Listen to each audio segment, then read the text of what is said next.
Hi everyone, this is Aaron, and today we're going to take a look at the Samsung Galaxy tablet.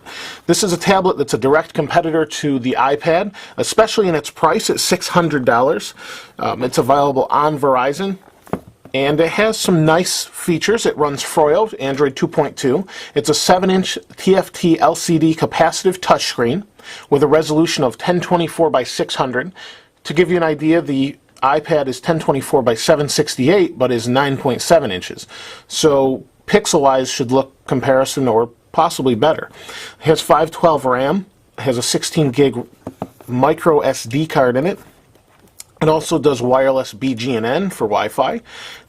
Includes flash, which is something obviously the iPad does not. And we'll be comparing this directly to the iPad since it is a tablet. But it has a 3.5 millimeter headphone jack, a 4,000 milliamp battery. Now I have not pulled this top off. I just cut the sides to make it a little bit easier. And let's go ahead and take this out. It has a little tab. Well, it's a little bit heavier than maybe I thought, but here's the tablet itself.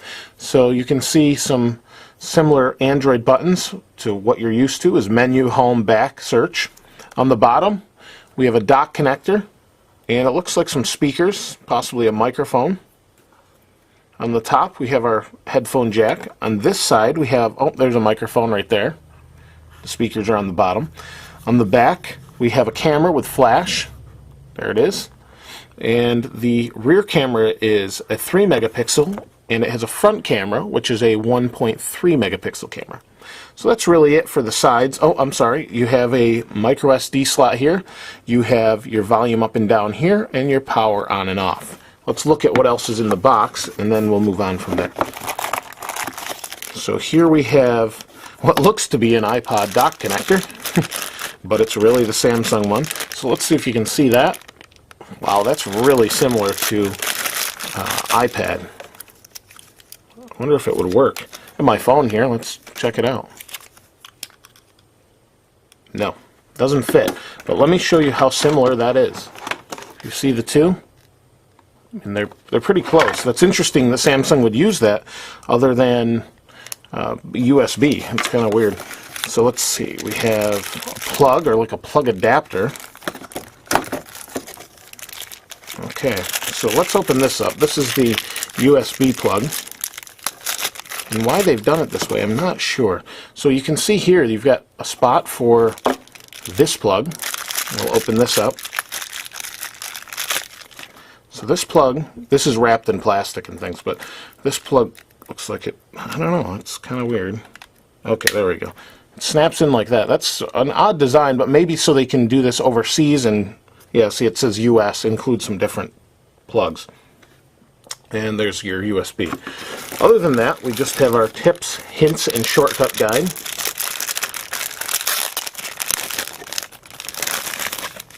There we go.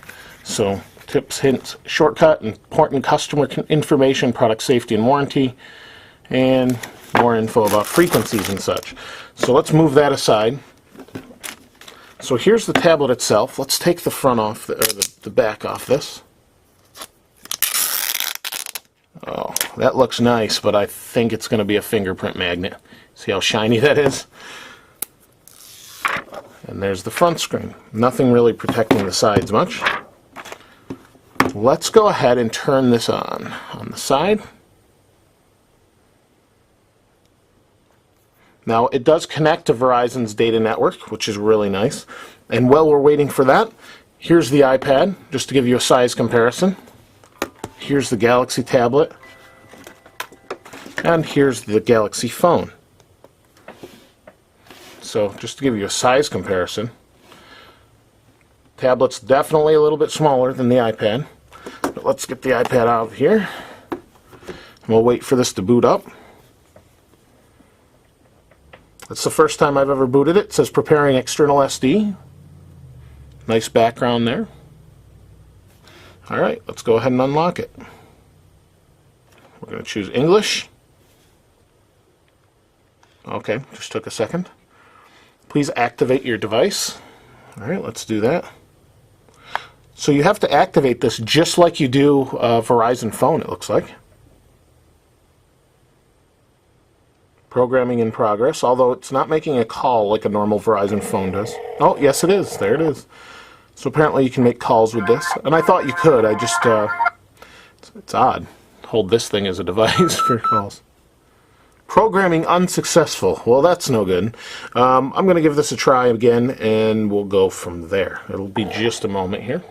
Well, I'm back, but unfortunately at this time I can't activate it. I have to make some phone calls here, but you can see the main screen. Display looks very nice, and obviously I'll be doing a lot of follow-ups in the future here. We do have our mute button for sound off and unlock, and it does want me to activate it, but that doesn't matter. I'll be doing a lot of follow-ups and have more on the tablet. If there's anything specifically you want to see that I haven't covered yet, but that you want to see that maybe someone else hasn't done in some reviews you've seen, please let me know. This is Aaron. I'll see you next time.